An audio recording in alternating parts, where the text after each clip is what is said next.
እንደ ፈረንጆቹ አቆጣጠር በ1944 ዓ.ም ታዋቂው ስዊስ ሳይኪያትሪስት ካርል ዩንግ አንድ ህይወቱን ሙሉ ለሙሉ የለወጠለት ነገር ያጋጥመዋል። ይህም ደግሞ ምንድነው ካላችሁ የልብ ድካም ያጋጥመውና ወዲያውኑ ወደ ሆስፒታል ይደርሳል። በዛን ጊዜ አለመሞቱ እድለኛ መሆኑ ነው ይሉለታል። ካጋጠመውም የልብ ድካም ተርፎ ወደ ስራ ከተመለሰ በኋላ ሙሉ ለሙሉ ፎከሱ ወይንም ደግሞ ትኩረቱ ተለዋውጦ ነበር። ህይወት ሁለተኛ የሚባለውን እድል ሰጥተዋለች። እሱም የራሱን ህይወት በአጠቃላይ የሚችልን ዓለም በሌላኛው በአዲሱ መነጽሩ መመልከት ጀመረ። ታዲያ ከሰራባቸውና ካጠናባቸው ነገሮች መካከል ሳይኮሎጂካሊ ዴንጀረስ የሚባሉትን ሰዎች መለየት አንዱ ነበር። አሁን እዚህ ጋር እየለየ ያለው ወንጀለኞችን ወይንም ደግሞ እብድ ተብሎ የሚታሰቡ ሰዎችን አይደለም፣ ተራ ወይንም ደግሞ ኦርዲነሪ የሚባሉ ሰዎች፣ ነገር ግን ሳይኮሎጂካሊ ሌሎች ሰዎችን የመጉዳት አቅም ያላቸውን ሰዎች ዴንጀረስ ብሎ ወይንም ደግሞ አደገኛ ናቸው፣ ከነዚህ ሰዎች ሽሹ ብሎ እነዛ ሰዎች ላይ ማጥናትና እነዛን ሰዎች መለየት ይጀምራል። ስም አውጥቶላቸዋል ካላችሁ አዎ ሳይኪክ ቫምፓየርስ ብሎ ሰይሟቸዋል። ሌሎች የተለያዩ ስሞችን አውጥቶላቸዋል። ኢተርናል ቺልድረን፣ ሻዶው ካሪየርስ እና የተለያዩ የሚባሉ ባህሪዎችን በእንደነዚህ አይነት ሰዎች ውስጥ ሊመለከት ይችላል። ታዲያ እነዚህን ሰዎች በጣም አደገኛ ያደረጋቸው ነገር ምንድነው ካላችሁ ኢንቴንሽናሊ ያለማድረጋቸው ነው። አስበው አስተውለው እያደረጉ ያሉት ነገር አይደለም። በውስጣቸው ውስጥ ያንን ባህሪ እያሳዩ እንደሆነም ልብ አይሉም፣ አያስተውሉ። እነሱ ኖርማል ሆነው ወይንም ደግሞ እንደ ማንኛውም ሰው ሆነው እየኖሩ ይመስላቸዋል። ነገር ግን ወደ ውስጣቸው ጠለቅ ብለው በአይምሯቸው ውስጥ እየተካሄደ ያለውን ነገር አለማጥናታቸው ወይንም ደግሞ አለመመርመራቸው ያንን ነገር ወደ ውጪ እንዲያወጡና ሌሎች ሰዎች ላይ አደገኛ የሚባል ባህሪ እንዲያሳዩ ያደርጋቸዋል። እነሱን የሚያገኝ ማንኛውም ሰው ያንን ኃይል በእነሱ ላይ ይመለከትና ከነሱ ለመራቅ ያቅሙን ይጠራል ማለት ነው። ምክንያቱም ምንም አይነት ምቾት የሚሰጧቸው አይነት ሰዎች አይደሉም። በስሜት እናንተን የሚያደክሟችሁ የሚጎዷችሁ ናቸው። አሁን እነዚህ አይነት ሰዎች በጣም አደገኛ የሚባሉት በውስጣቸው ያለውን ነገር ስለሚያወጡ አይደለም፣ ነገር ግን እናንተ ውስጥም ያለውን ነገር አክቲቬት እያደረጉ ያንን ባህሪ እናንተም እንድታወጡ ስለሚያስገድዷቸው። አሁን እነዚህ በእናንተ ውስጥም ታፍነው የተቀመጡ ትሬቶች ወይንም ደግሞ ባህሪዎች ይኖሯቸዋል። እነዛን ነገሮች እስከዛሬ አፍናቸዋል ወይንም ደግሞ ኮንሽስሊ ያላሰባችሁበትም the shadow self ተብሎ ተመዝግቧል። የእናንተ የጥላው ማንነት ወይንም የተሸሸገው ማንነት እናንተ እኔ ነኝ ብላችሁ ያሰባችሁትን ሳይሆን እኔ አይደለሁም ብላችሁ ረጅም ጊዜ በፊት ሰፕሬስ ያደረጋችሁት ያፈናችሁት ማንነት፣ አሁን በህይወት እንዳለ የማታውቁት ማንነት ከነዚህ ሰዎች ጋር ስትሆኑ የበለጠ እየጎላና እኔ አይደለሁም እንዴ ወይንስ እኔ ነኝ እንዴ ብላችሁ እንድታወጡት የሚያስገድዳችሁ። ከእንደነዚህ አይነት ሰዎች ጋር በኋላችሁ ቁጥር በውስጣችሁ ያሉትን እነዚህን ስሜቶች ወይንም ደግሞ እነዚህን የታፈኑ ማንነቶች ትሪገር ያደርጉባችኋል፣ ይቀሰቅሱባችኋል። የዛኔ ባህሪያችሁ በእነዚህ ትሪገሮች ላይ የተመሰረተ ይሆናል። ስለዚህ አሁን እነዚህ ሳይኮሎጂካሊ ዴንጀረስ የሚባሉት ወይንም ደግሞ በስነ ልቦና በጣም አደገኛ የሚባሉት ሰዎች ምን አይነት ሰዎች ናቸው ብላችሁ ታስቡናል? የተለያዩ አይነት ማንነቶች ያላቸው ናቸው። ከመጀመሪያው እንጀምራለን ማለት ነው። የመጀመሪያዎቹ ኢሞሽናሊ ዲፔንደንት የሆኑ ሰዎች ናቸው። እነሱ በውስጣቸው ለሚሰማቸው ስሜት እናንተን ምንጊዜም ተጠያቂ ያደርጓቸዋል። ውስጣቸው መረጋጋት ካልተሰማ የእናንተ ኃላፊነት ይሆናል። ውስጣቸው የሐዘን ስሜት ካለ እናንተ ያንን ነገር ማስተካከል አለባቸው። የተናወጠ የውስጥ ስሜት እየተሰማቸው በሄደ ቁጥር የእናንተ ስራ ይጀምራል ማለት ነው። እናንተ ናችሁ ኃላፊነቱን ወስዳችሁ እነሱን መጠገንና ማስተካከል ያለባቸው። ይህንንም ደግሞ በቀጥታ ይጠይቃሉ ብላችሁ አትጠብቁ። እንደዛ ያደርጉ። እነሱ በስነ ልቦና እናንተን ጎትተው የራሳቸው ማዕት ውስጥ ለማስገባት ነው የሚሞክሩት። እናንተም ደግሞ ሳታስቡት ነው ሬስፖንድ የምታደርጉት ወይንም ደግሞ ምላሽ የምትሰጡት። አይምሯችሁ እዚህ ጋር ከጥቅም ውጪ ነው ማለት ይቻላል። ፈንክሽን አያደርግም ወይንም ደግሞ እየሰራ አይደለም። እንደምታስቡት ወይንም ደግሞ እየጠበቃችሁ እንዳለው ፈንክሽን አያደርግም፣ አይሰራ። አይምሯችሁ ቆም ብሎ ነገሩን ሳያስተውል ነው እንግዲህ በስሜት ተነስታችሁ እነሱ የሚፈልጉትን ነገር እንድታደርጉ የሚያደርጓችሁ። በሁላችንም ልብ ውስጥ ደግሞ የመፈለግ ስሜት አለ። ስለዚህ ሰዎች በፈለጉን ቁጥር እኛ አዳኝ ሆነን መቅረብ እንፈልጋለን። ሬስኪወር የሚባለውን ታይፕ ለብሰን ወይንም ደግሞ ማንነቱን ይዘን መሄድ እንፈልጋለን። ምክንያቱም ሰዎች ይፈልጉናል፣ እኛም ደግሞ እነሱን ልናድን ከማዕታቸው ልናወጣቸው እያሰብን የራሳችንንም ዋጋ የተመነው ምን ያህል እንፈልጋለን፣ ሰዎች እኛን ምን ያህል ይፈልጉናል በሚለው ነገር ላይ ይሆናል። ለምንድነው ሬስኪወር የሚለውን ማንነት ተላብሰን መሄድ የምንፈልገው ካልን ከሰዎች ፍቅር እንፈልገን፣ ሰዎች እኛን የሚወዱን እኛ ጠቃሚ ከሆነን ብለን እናስባለን። ከልጅነታችን ጀምሮ ይህንን ፕሮግራሚንግ በአእምሯችን ላይ ይዘን ነው እየተንቀሳቀስን ያለነው። ስለዚህ እነሱ ከነችግራቸውና ከነማአታቸው ወደኛ ህይወት ውስጥ ሲመጡ እስከዛሬ ድረስ ለመወደድ ስንፈልግ የነበረው ውስጣችንም ደግሞ ሌሎችን አግዞ ዩዝፉል ልሆን ጠቃሚ ልሆን የሚለውን ማንነታችንን ወዲያውኑ አክቲቬት ያደርጉታል። ስለዚህ እስከዛሬ ታፍነው የነበረው ይህ ማንነታቸው አሁን እየተገለጠ ይመጣና እነሱም ያንን መጠቀም ይጀምራሉ ማለት ነው። ስለዚህ ከነሱ ጋር ስትሆኑ ድክም የሚላችሁ በቃ ሰለቸኝ የምትሉት በእነሱ ምክንያት አይደለም፣ እስከዛሬ ባፈናችሁት ማንነት እንጂ። እነሱ ያደረጉት ብቸኛው ነገር ቢኖር ያንን ማንነታችሁ ወደፊት ወጥቶ እናንተን እንዲያደክማችሁ ስቴጅ መስጠት ነው ወይንም ደግሞ መድረክ መስጠት ነው። ስለዚህ ምናልባትም እነሱ የተቸገሩበትን ስሜት በደንብ አድርጋችሁ ቀረፋችሁ ልበል፣ አዳናችኋቸው። ያንን ከጨረሳችሁ በኋላ ሰላም የሆነ ስሜት አይሰማችሁም። አሁንም ተመሳሳይ የሚባል ስሜት ሊሰማችሁ ይችላል። ምክንያቱም እናንተን እያደከማችሁ ያለው ሁሌም ቢሆን እየተወናችሁ መሄዳችሁ። ስለዚህ የመጀመሪያው የሚባሉት ሰዎች እናንተን በዚህ መንገድ የሚያደክሟችሁ ሰዎች ናቸው። ሁለተኞቹ ደግሞ ኮቨርት ኮምፒቲተር የሚባሉት ናቸው። አሁንም በውስጣችሁ ያለ የሆነ የሸፋፈናችሁትና ያፈናችሁትን ማንነት የሚያጋልጡባችሁ አይነት ሰዎች ናቸው። በህይወት ምንም አይነት ስኬትን ሲመለከቱ ስታዩ የነሱ አቺቭመንት እናንተን መቆሚያ የሚያሳጣችሁ አይነት አቺቭመንት ይሆንባቸው። ይህ ማለት እናንተ ኮምፖዠራችሁን ታጣላችሁ። እነሱ ያገኙት ነገር ከናንተ በረከት ላይ የተቀነሰ ያህል ይሰማቸዋል ማለት ነው። ይህም ደግሞ ለምን ሆነ ካላችሁ የናንተ ዋጋ ማህበረሰቡ ለናንተ ከሚሰጠው ስታተስ ጋር የተገናኘ ስላረጋችሁት ነው።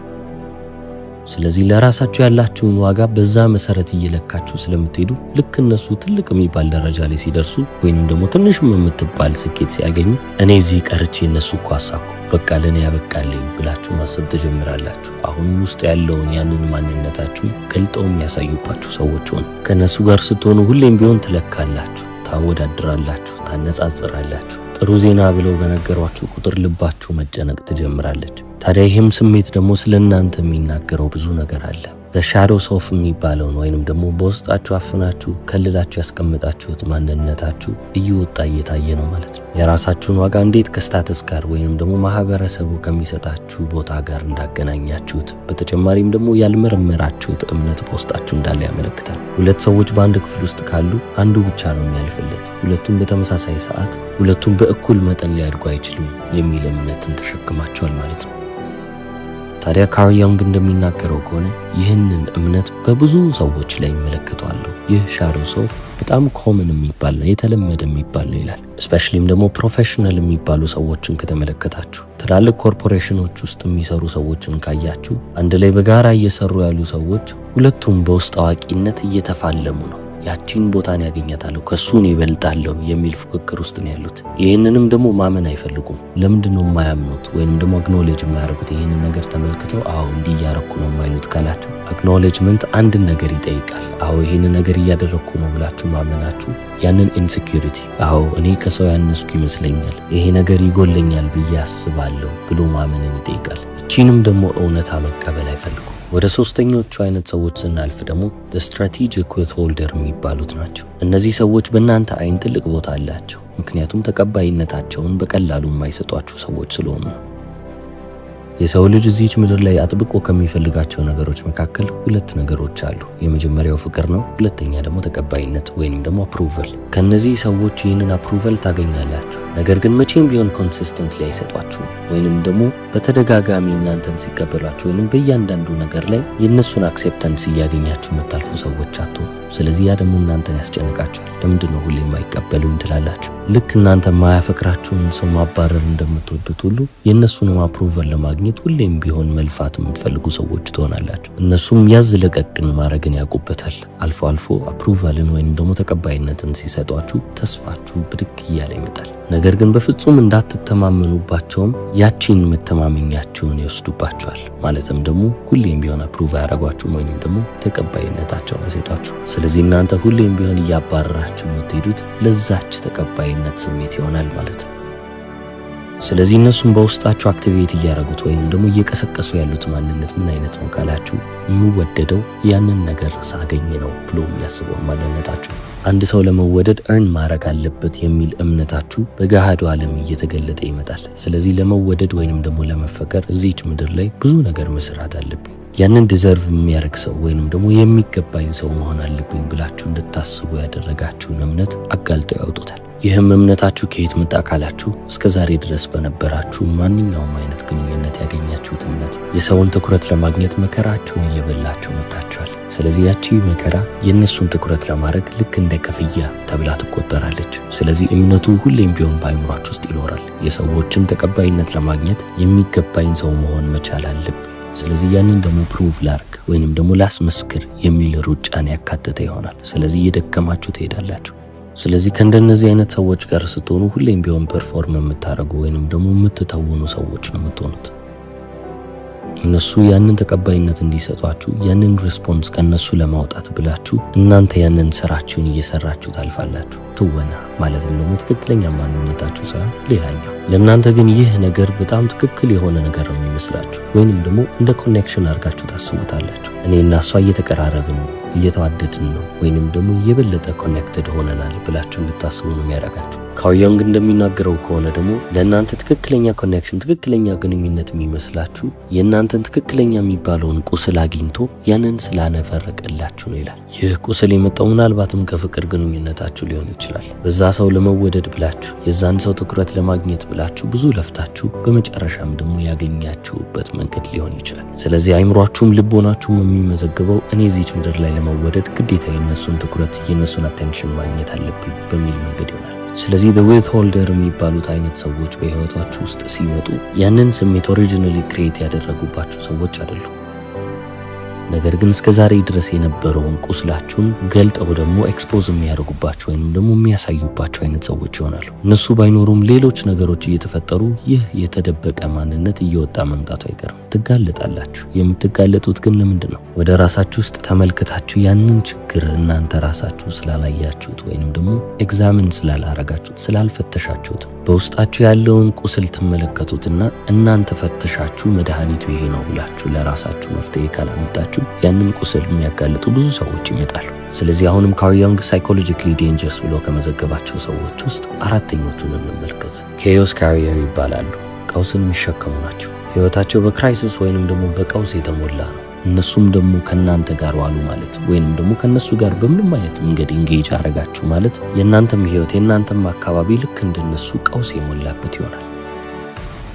ታዲያ እንደነዚህ አይነት ሰዎች ሲመጡ የናንተ ስለ ልቦና ውስጥ የሚሰሩት ስራ ምንድነው ካላችሁ ኢንቴንሲቲን እንደ ኢንቲመሲ እንድትመለከቱት ያደርጋሉ። ወይንም ደግሞ በህይወታችሁ ውስጥ መረጋጋት የሚባል ነገር ከሌለ ያንን ከፍታና ዝቅታ እንደ መቀራረብና እንደ ፍቅር ትመለከቱታላችሁ። ስለዚህ ለምሳሌ ሰላማዊ ሰው አግኝታችሁ ምንም አይነት ኢንቴንሲቲ የሌለው ነገር ወይንም ደግሞ ከፍታም ዝቅታም የሌለው እንደ ውሃ ሰከን ያለን ሰው በህይወታችሁ ውስጥ አግኝታችሁ ከዛ ሰው ጋር ምንም አይነት ግንኙነት ብትጀምሩ ለእናንተ ያ ሰው ደባሪ የሆነ ሰው ነው የሚሆነው። ምክንያቱም ምንም አይነት ከፍታና ዝቅታ የለም። ያቺን ማንነታችሁን ጸጥ አድርጎታል። መታወክን የለመዳችሁ ሰዎች ናችሁና እንደዚህ አይነት የተረጋጋ ሰው በህይወታችሁ ውስጥ ሲመጣ በፍጹም አይምሯችሁ መቀበል ይከብደዋል። ስለዚህ እንደ አብሰንስ ትመዘግቡታላችሁ። በቃ የሆነ ነገር ቀርቷል ብሎ አይምሯችሁ ይዘዋል። ታዲያ ቀውስን ተሸክመው ወደ ህይወታችሁ የሚመጡም ሰዎች ለእናንተ በጣም ኤክሳይቲንግ የሚሆኑት ለዚህ ነው። መቼም ቢሆን በሰላም ተረጋግታችሁ እንድትቀመጡ አይፈቅዱላችሁ። ዛሬ የሆነ ነገር አለ፣ ነገም ደግሞ ሌላ ድራማ ይነሳል። በቃ እንደዚህ ነው፣ ቀውጢ ነው። ይህንንም ደግሞ እናንተ ልክ እንደ ዲያፕት ትመለከቱታላችሁ። ጥልቀት ነው፣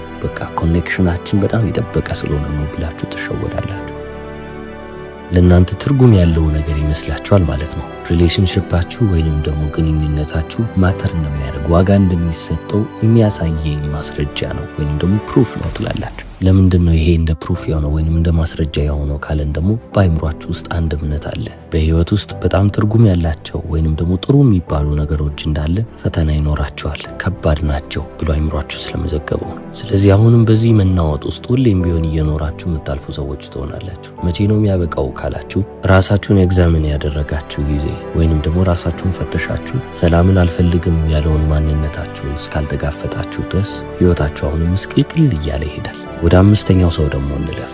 ፍሎለስ ፐርፎርመር ይባላል። ሁሉም ሰው እያስመሰለ ነው። ይህም አንዱ አስመሳይ የሚባል ሰው ነው። ነገር ግን ፍሎለስ ነው። በስራው እንዳለ እንከን ታጡበታላችሁ። ያንን ማስክ በትክክል ተላብሶ ምንም አይነት እንከን፣ ምንም አይነት ስህተት ሳትመለከቱበት የምርም ይሄ ሰውዬ ማንነቱ እንዲህ ነው እንዴ ብላችሁ እንድትሸወዱ የሚያደርጋችሁ ሰው ነው። ስትመለከቱት ድክመትን የምታጡበት ሰው፣ በተጨማሪም ደግሞ በዚህ አይነት ነገር ወድቋል ብላችሁ የምትመዘግቡት አይነት ሰው አይደለም። በአይናችሁ ስትመለከቱት ፍሎለስ ስለሆነ እንከን የለሽ ስለሆነ እናንተ ምን ታስባላችሁ? እኔ ምን ያህል የጎደልኩ ሰው ነኝ? ብዙ እንከን ያለብኝ ሰው ነኝ። ታዲያ ይህንን ሰው ስመለከት ደግሞ እነዚህ ሁሉ እንከኖቼ እየጎሉብኝ ይመጣሉ ብላችሁ እናንተ መጨነቅ ትጀምራላችሁ። ከእነሱ ጋር እየሆናችሁ ባለፋችሁ ቁጥር የበለጠ ራሳችሁን እየተቻችሁ ነው የምትመጡት። በቃ ራሳችሁ ላይ በጣም ከባድ የምትባሉ ፎርስ ወይም ደግሞ ኃይል ትሆናላችሁ። እናንተ የሆናችሁት ማንነት አለ።